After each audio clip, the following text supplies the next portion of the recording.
झारखंड, सूरत, भागलपुर, संबलपुर, शास्त्री नगर, चित्तौड़गढ़, पटना, कालकाजी, भिलाई, आप सबका बहुत बहुत स्वागत। बहुत दिनों बाद मुलाकात हुई आप लोगों से।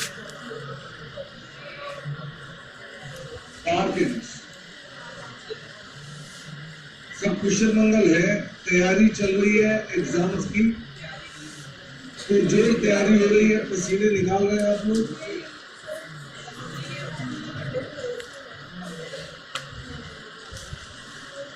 पूरा सब सही है, लुधियाना। हाँ, तो हम लोग आज इकट्ठे हुए हैं, तो आज हमारी क्या क्या चर्चाएं हैं, आज हमारी क्या क्या मुद्दे हैं, अमेंडमेंट्स में हमने क्या क्या करना है। देखिए दोस्त, हम जो अमेंडमेंट्स में करने वाले हैं,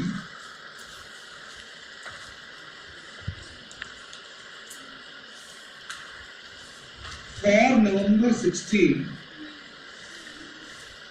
हम क्या क्या करने वाले हैं।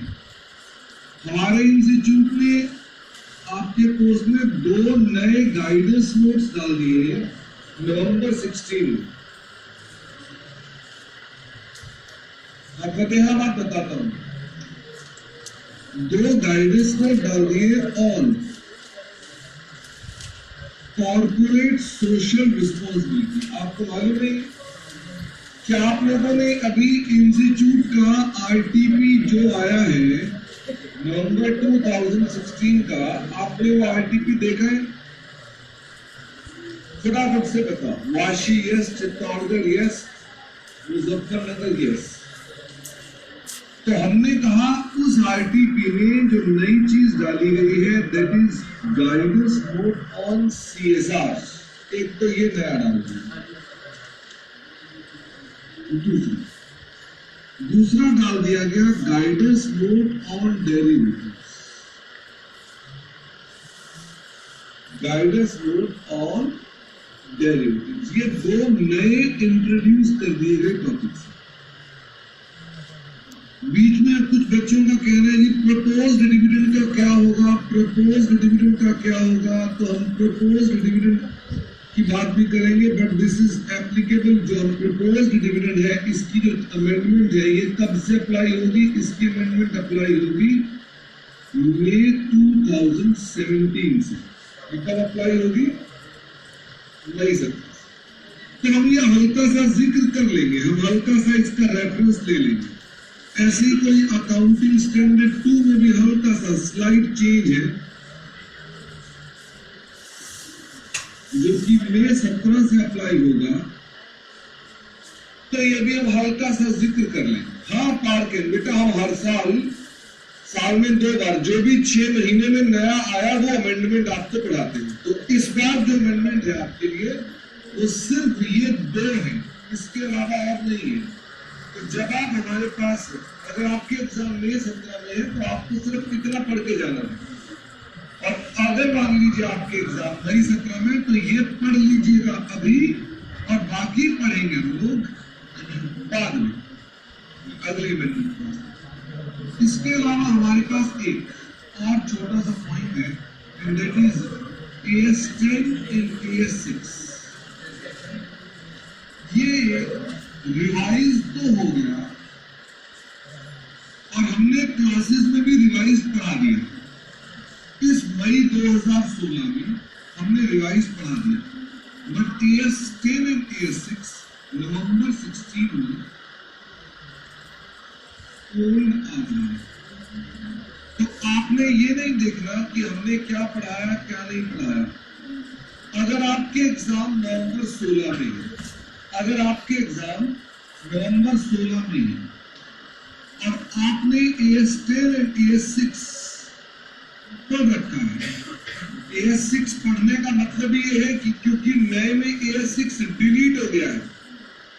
अगर आपने AS6 पढ़ा हुआ है, तो आपने AS10 भी ओल्ड पढ़ा हुआ है, तो आपको कुछ भी करने की आवश्यकता नहीं है।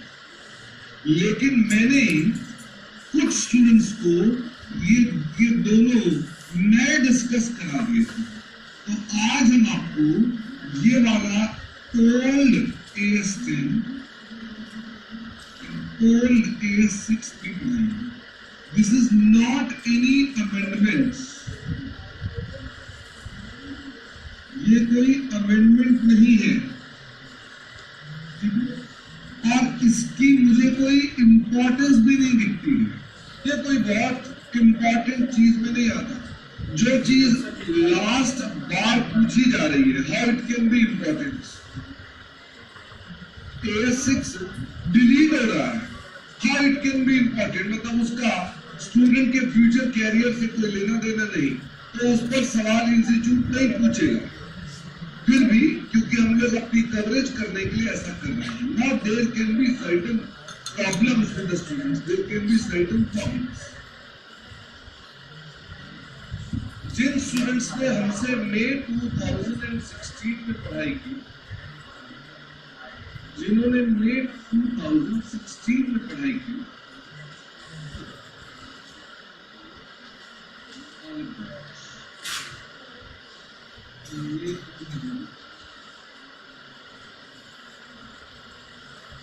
यदि आपने मई 2016 में हमारी क्लास करी तो फिर number 1 you have to do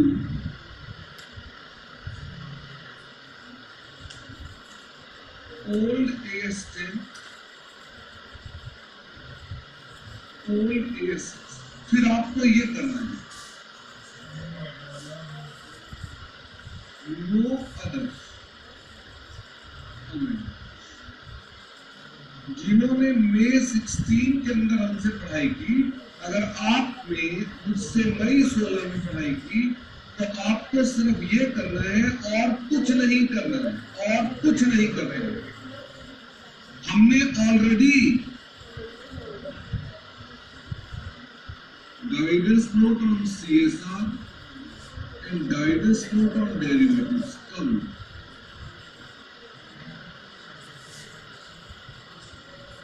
ये ऑलरेडी कवर्ड है और ये टॉपिक हम आपके LMS में प्रोवाइड करवा देंगे।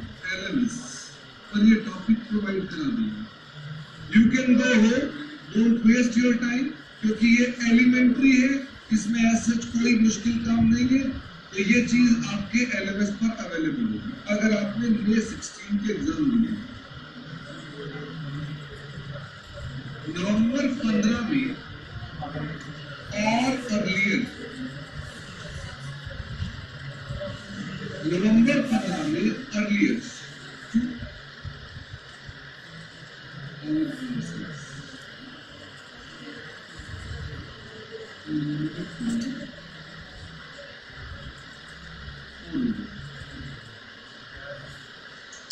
तो आपने कवर करना है guidance note on CSR and guidance note on derivatives.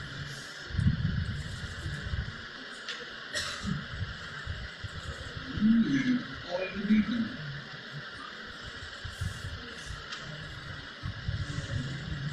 old AS10 and old AS6। मुझे उम्मीद है कि आप लोगों को ये बात समझ में आ गई है कि भाई इसका मतलब ये कि आपको नवंबर 15 वालों को ये पढ़ना है और उनको ये नहीं पढ़ना है, क्योंकि उन्होंने ऑलरेडी पढ़ लिया है। मई 16 वालों को ये पढ़ना है और बाकी कुछ नहीं पढ़ना है। क्या आप अपने पास अब समझ सकते हैं? द्वारका कह रहे हैं sir AS14, 11, 21 there are changes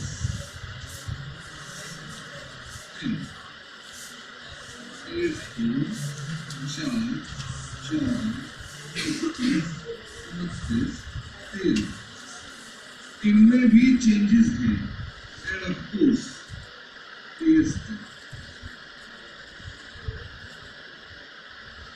और एप्लीकेबल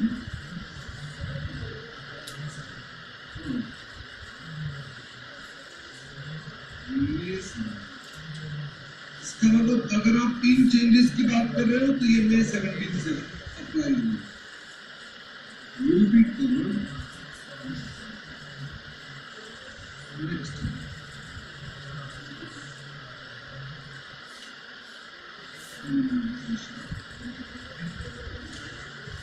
हम अपने पास उसको कब कवर करें? लॉन्ग रन शेड्यूल 3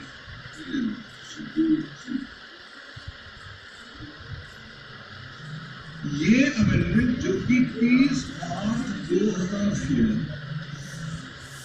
या 6 अप्रैल 2016 को आई, वो आपके लिए अप्लाई नहीं हो रही है। तो इसका मतलब ये हो गया कि जो आप इन अमेंडमेंट्स के लिए अगर आए हैं तो ये आज कवर नहीं होगी। नंबर 2, ये हमारे पास इसलिए कवर नहीं होगी क्योंकि हमारे पास ये अभी आपका इंस्टीट्यूट अप्लाई नहीं कर रहा है। वो कहता है कि बाद में अप्लाई करेंगे।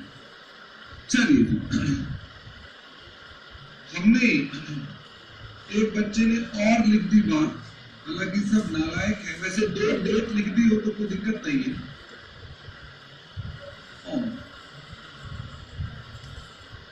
30/6 लिख दिया क्या? 30/3/16 10 days 115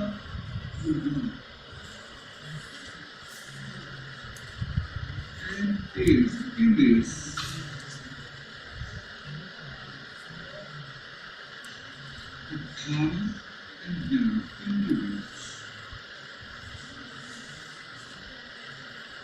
बेटा ये भी 30 दिन की अमेंडमेंट है, ये भी 30 दिन की अमेंडमेंट है। Hence, not applicable. Hence,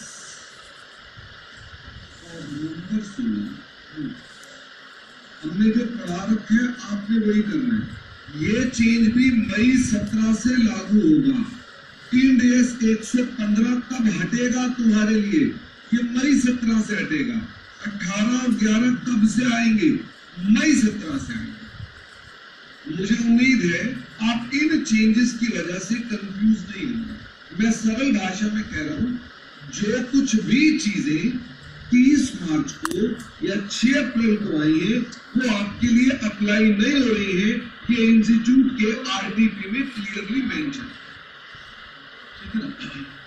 ये हमारे पास बातें थी, ये मैंने अपनी सारी बातें बताई। मुझे कम से कम ये पता चल गया कि आपको हमारी अमेंडमेंट क्लास के अंदर कैसे कैसे क्या काम करना है। लक्ष्मी नगर क्या रिपीट करना? आज जनकपुरी बेटा मई 17 में चेंजेस जो आएंगे ना, अभी नवंबर 16 के बच्चे बैठे हैं, मैं उनके लिए बातें कर रहा हूँ। तुम्हारे मई 17 में तो तुम शांति से सिर्फ 2 गाइडेंस नोट करो और घर जाओ, ठीक है ना? पंचकुला अमेंडमेंट क्लासेस मार्च 16 की तो बेटे मार्च 16 में हो गई। जो आज हो रही है वो अब हो गई, अगली बार जो होगी वो अगली होगी। चलिए,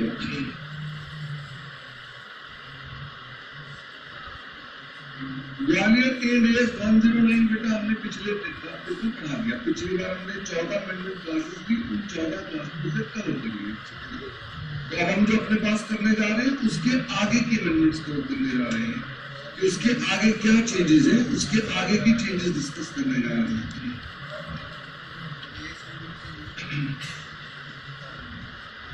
लो भैया, हम अपना गाइडेंस नोट स्टार्ट करें।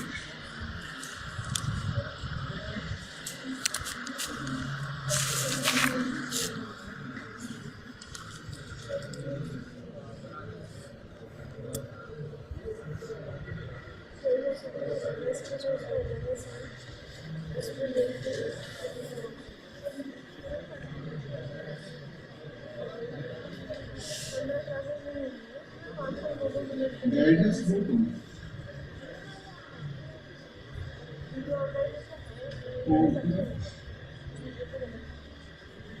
Social responsibility extend,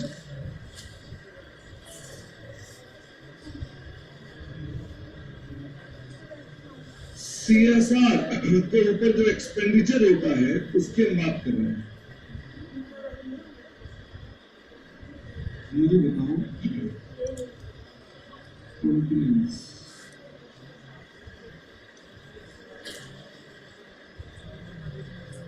net worth is low. 500 crores pounds.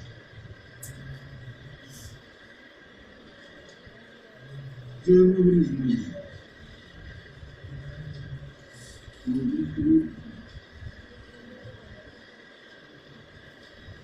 Net profit is low. 5 crores. Any of these things.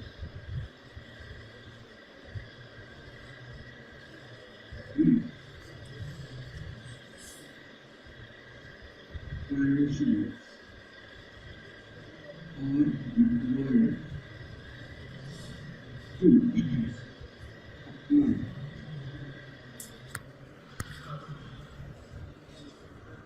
at least 2% of average net profits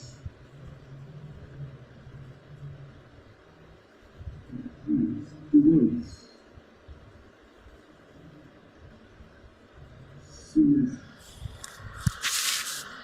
activities. बेटा मैं इसका सेक्शन भूल गया, इसका सेक्शन कौन सा है आप बताओ जरा, इसका सेक्शन कौन सा था, क्योंकि ये आपका लॉ है, दिस इज नॉट अकाउंट्स, ये आपका लॉ है, तो इसका सेक्शन भी आपको बताना पड़ेगा, कुछ 1 और 5 के पता नहीं क्या था,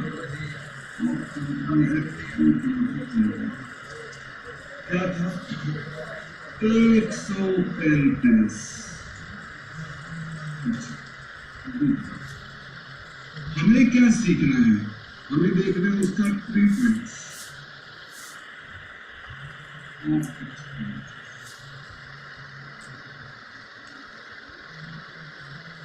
हमारा एक्सपेंडिचर का ट्रीटमेंट क्या क्या है, तो यहाँ पर मैं कुछ पॉइंट्स लिखूंगा और आप मुझे उसके रिमार्क्स बताएंगे। अनस्पेंड expenditure, that is, if company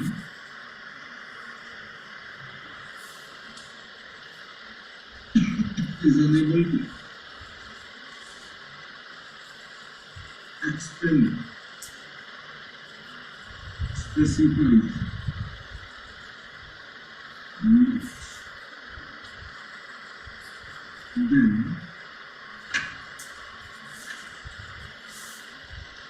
unspent needs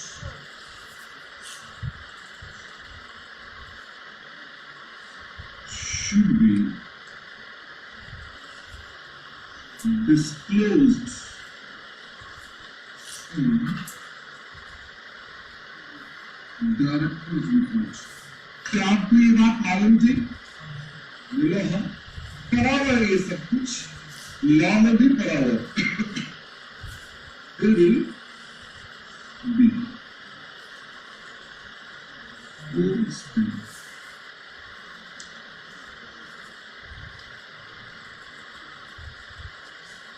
Expenditure जब अगर ज्यादा खर्च कर दिया है तो क्या करेंगे? Company cannot carry forward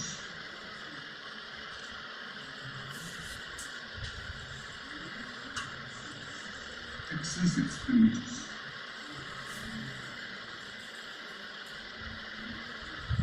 company ज्यादा खर्चा करके क्या अगले सालों में कैरी फॉरवर्ड कर सकती है? द आंसर इज नो, नहीं कर सकती है। Provision can not be made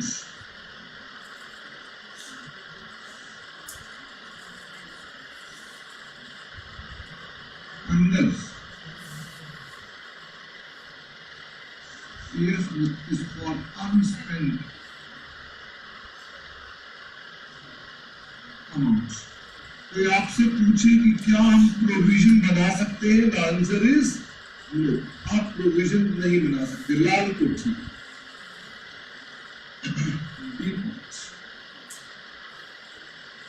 हमारे पास अगर मान लीजिए कोई कंपनी खर्चा करती है तो उसके वेज ऑफ एक्सपेंडिचर क्या है?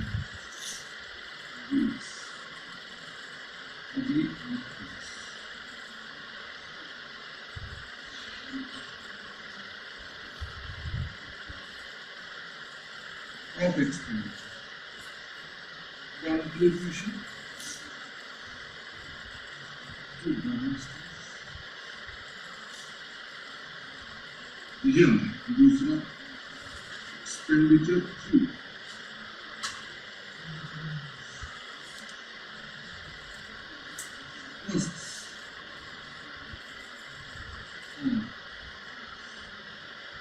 section 8 contains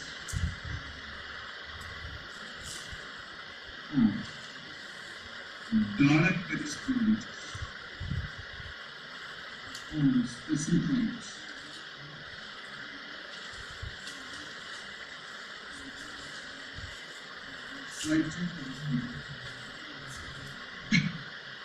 on specified activities. भाई हम सरकार को भी पैसा दे सकते हैं, हम अपनी कोई ट्रस्ट बना ले, अपनी कोई कंपनी बना ले और उस कंपनी को भी पैसा दे सकते हैं खर्चा करने के लिए, और हम डायरेक्टली भी खर्चा कर सकते हैं। लिखिए कंट्रीब्यूशन मीन्स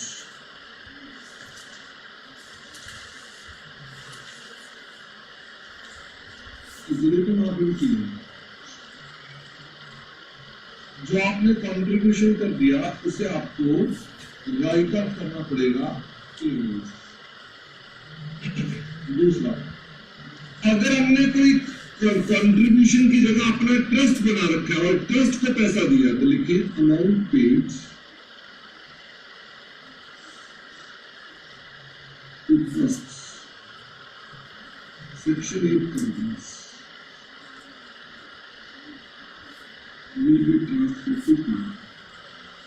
तो कुल मिलाकर के हम पीएनए में इन चीजों को ट्रांसफर कर देंगे अपने पास।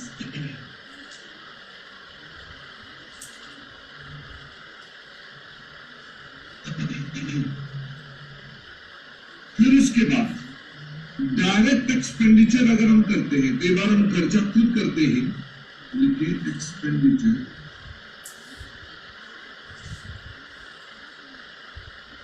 should be recorded is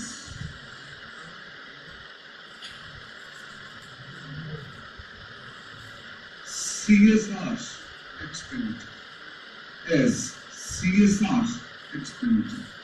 लेकिन assets cannot be recognized. Assets cannot be recognized. हम एसेट्स को रिकॉर्ड नहीं कर सकते, इसे एक्सपेंडिचर के रूप में ही रिकॉर्ड करेंगे। अपने पास जो भी है हम उसको अपने पास इस प्रकार से रखेंगे। Since benefits, future benefits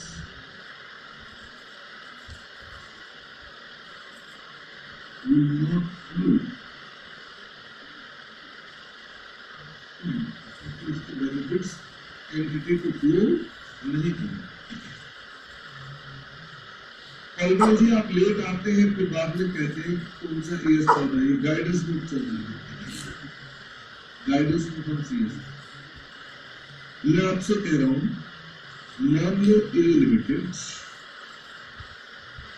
contributed ₹1 to Yamuna cleaning projects of Arvind Kejriwal. चलो अरविंद केजरीवाल को बोलेंगे तो दिक्कत हो जाएगी। Delhi government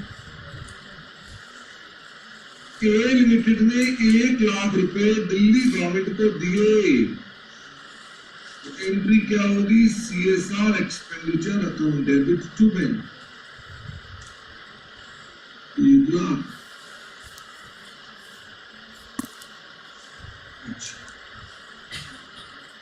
A Limited formed a trust and paid ₹1 lakh so that trusts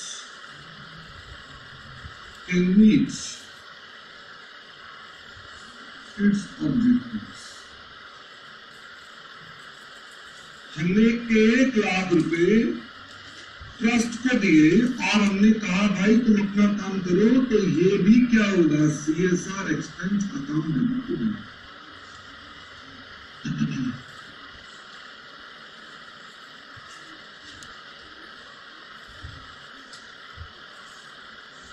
A limited ने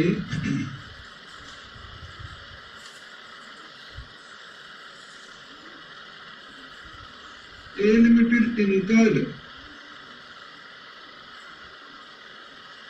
expenditure on education of poor students। तो एंट्री क्या होगी, CSR expenditure.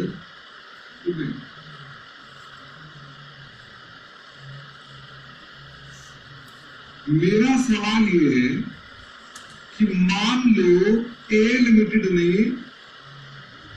Education of poor के लिए स्कूल खोल दिया, क्या आप एसेट डेबिट कर सकते हैं कि नहीं कर सकते?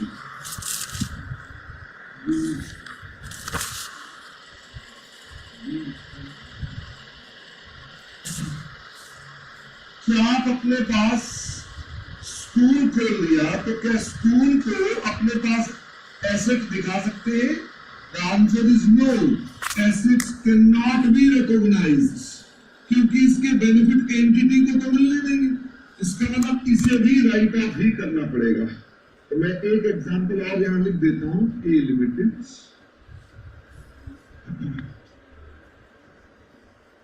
opened a new school, build for poor students।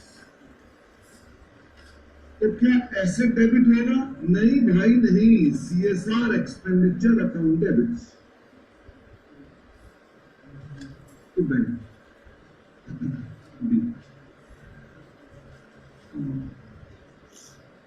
आप एसेट डेबिट नहीं कर सकते क्योंकि आपको उसके बेनिफिट्स नहीं मिलते, सिर्फ आप। चलिए, ये हमारा एक गाइडेंस नोट था। इंटरेस्टिंगली ये हमने सबसे पहली क्लास में या दूसरी क्लास में डिस्कस किया था, लेकिन हुआ क्या कि अब ये गाइडेंस नोट आपके कोर्स में आ गया तो बच्चों को टेंशन हो जाती है कि पता नहीं क्या है। हाँ, लुधियाना अगर हम गुड्स डिस्ट्रीब्यूट करते हैं तो भी हमारे पास इसी में आएगा CSR expenditure account debit to stock. Last example CSR expenditure to bank. कारकन बेटा शेड्यूल 7 आपको ना कंपनी लॉ में पढ़ना है। कंपनी लॉ की क्लास नहीं है गुवाहाटी, ये कंपनी लॉ की क्लास नहीं है।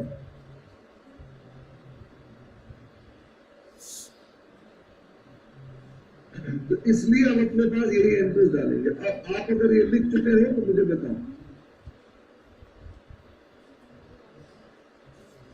गुवाहाटी का सेट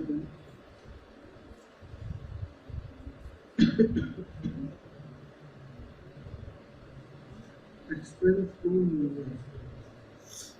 टारगेट कह रहा है गंगा का प्रोजेक्ट भी कवर्ड है। दोस्त ये कोई आपको क्या लगता है सीएम फाइनल के कोर्स में आपको गंगा और यमुना की बातें याद रखनी है?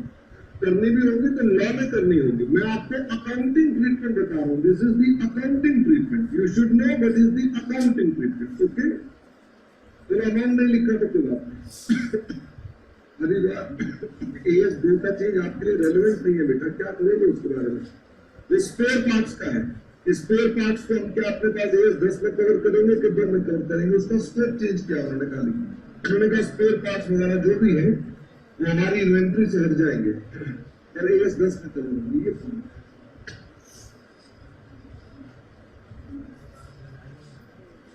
चलिए, अब मुझे ये बताओ, एक तो ये गाइडेंस नोट हमारे पास था, हमने कहा कि आज हमने तो इस पर शेड्यूल 5-7 मिनट ही रखे थे क्योंकि इसमें कुछ ऐसा है नहीं था, बट स्टिल एक जनरली बच्चों को रहता है कि हमने ये पढ़ा हुआ है कि नहीं है। हमने सोचा it's better to invest 5-10 minutes. ये पहले बताया हुआ है but it is better again to tell them.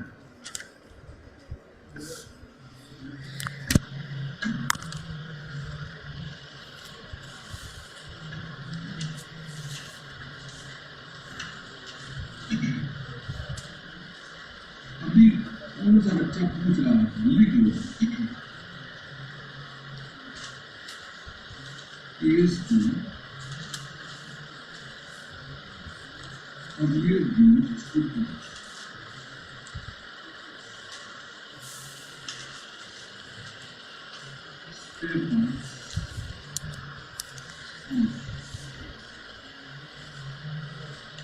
Items handles. Stand.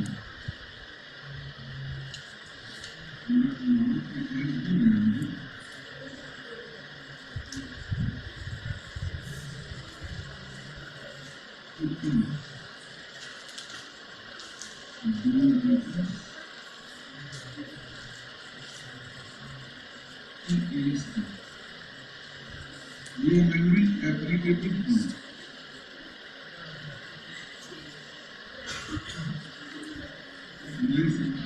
लेकिन ये कोई ऐसी अमेंडमेंट नहीं है कि हम कहें कि हाँ बहुत इम्पोर्टेंट है। बार बार पूछ रहे थे बच्चे, इसलिए मैंने लिखा है। मैंने कहा लो, और इसका करोगे क्या, सिवाय अपने पास अपना कचरा इकट्ठा कर रहे हो। क्योंकि तुम्हारे को जानते हो, जितना ज्यादा मैं लिखवाता जाऊंगा आपके लिए उतना ही प्रॉब्लम है। एग्जाम से पहले क्या पढ़ना है और क्या नहीं पढ़ना है, ये इस पर कोई सवाल नहीं बनना है। इसलिए चिंता ना करें और चुपचाप, मैंने लिखवा दिया। केस 4 के अंदर भी कुछ बच्चे कह रहे थे प्रपोज्ड डिविडेंड के बारे में। Proposed dividends was earlier shown as liability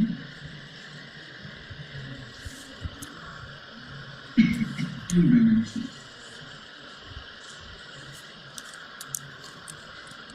But now it will be shown only if zero students. तो ये अमेंडमेंट भी कब से एप्लीकेबल है? एप्लीकेबल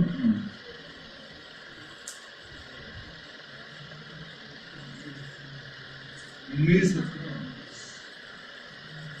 गाजियाबाद कह रहे हैं सर प्रपोज्ड डिविडेंड लायबिलिटी क्यों नहीं है? बेटा प्रपोज के अंदर कंडीशन पूरी नहीं हो रही। प्रोविजन के अंदर पहला वर्ड क्या बोला था आपने? प्रोविजन क्या होती है गाजियाबाद? प्रेजेंट ऑब्लिगेशन अराइजिंग, याद है? Present obligation arising out of past event. क्या प्रपोज्ड वर्ड में प्रेजेंट ऑब्लिगेशन है? ये तो नाम से ही पता चल रहा है प्रपोज्ड ऑब्लिगेशन है, प्रेजेंट तो हुई नहीं है, तो how it can be liability. इसलिए टेक्निकली आज तक हम गलत करते थे, मई 17 से उन्होंने ठीक कर दिया।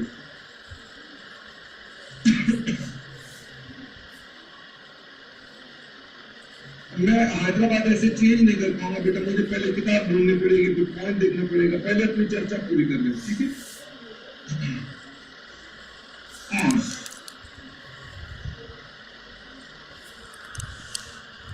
गाइडेंस नोट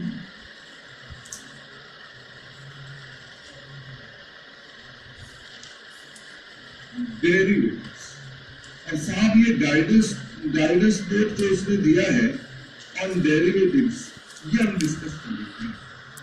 और बेटा पूरी क्लास रिकॉर्ड हो रही है, आप बार बार यही पूछते रहेंगे रिकॉर्डिंग हो रही है, तो इट इज वेरी बैड। हम अपने पास पढ़ाई में यही बताते रहे क्या रिकॉर्ड हो रहा है और क्या नहीं। मुझे आपको कल ही बता दिया था रिकॉर्डिंग होगी, फिर आपको क्या लॉजिक है बार बार पूछने का? एक चीज को एक ही बार पूछो ना, रोज पूछेंगे तो फिर मैं जवाब देना बंद कर दूंगा। गाइडेंस नोट्स ऑन डेरिवेटिव्स के साथ इसमें ये वैसे तो आपको उनको डालना ही नहीं चाहिए था, जब उन्होंने इंड डाल दिया, तो फिर भी अब ये है, हम इसके अंदर जो डिस्कशन के पॉइंट्स हैं वो डिस्कस करेंगे अपने पास। मुझे इसके लिए चार्ट बनाना पड़ेगा, मैं इसका पहले प्रिंट आउट लूंगा।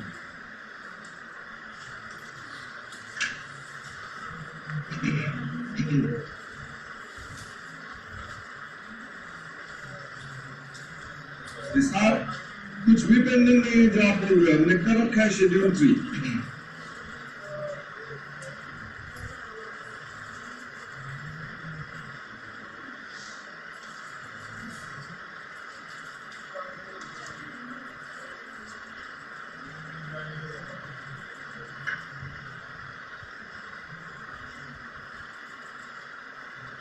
Guidance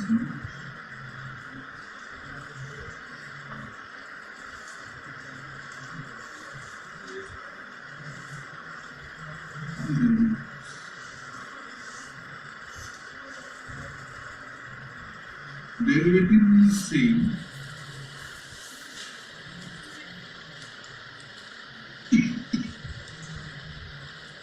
as in AS 109। क्या आपको याद है हमने ऑलरेडी गाइडेंस नोट्स डेरिवेटिव का मतलब बताया हुआ 3 पॉइंट हुआ करते, मुझे बताओ 3 पॉइंट कौन से थे? एक तो पॉइंट था इक्विटी अपनी कोई वैल्यू नहीं होती, ये अपनी वैल्यू डिराइव करती है फ्रॉम अंडरलाइंग। दूसरा था इसमें हमारी इन्वेस्टमेंट मिल या ले इन्वेस्टमेंट होती है। तीसरा था ये सेटल होंगे और अब फ्यूचर बिट्स। तो ये हमने आपको बताया था डेरिवेटिव के बारे में।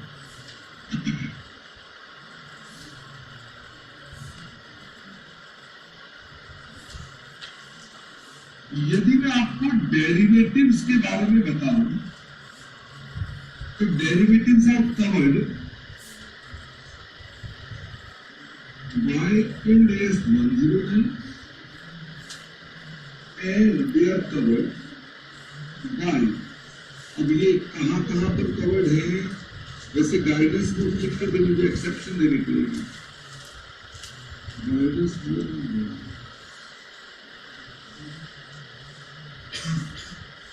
to be applied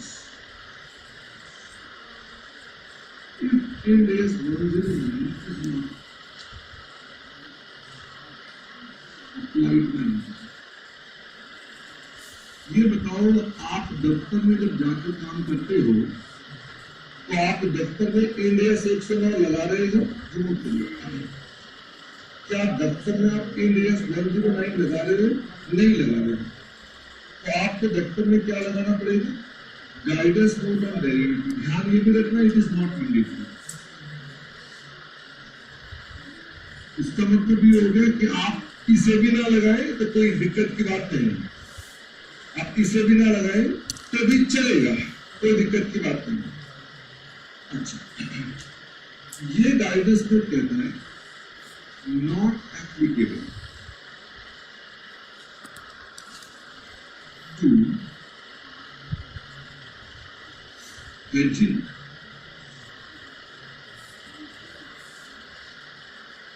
contracts covered under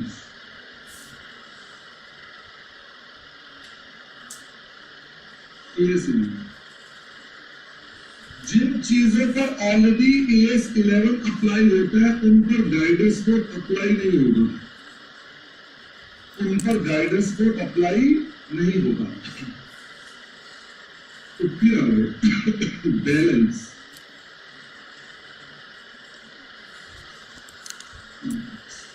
तो इसका मतलब ये बैलेंस कॉन्ट्रैक्ट्स पर ही अप्लाई होगा और किसी पर अप्लाई नहीं होगा। और हैदराबाद पूछ रहे हैं ये PGBP में कवर होगा कि कैपिटल गेन में कवर होगा? हाँ, हैदराबाद पूछ रहे हैं ये PGBP में कवर होगा कि कैपिटल गेन में?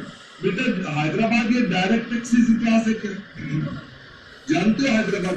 This confuses everyone including you. आपको लगता है पता नहीं है क्या बता रहे? अरे यार तुम अकाउंटिंग सीख लो ना पहले, तुम्हारे को अकाउंटिंग सीखनी है, फिर डायरेक्ट टैक्स क्लास में जाओगे तो वहां पूछना कि कैसे कवर करना है। बैलेंस कॉन्ट्रैक्ट्स जो बाकी बच गए वो हमारे पास कवर्ड बाय गाइडेंस।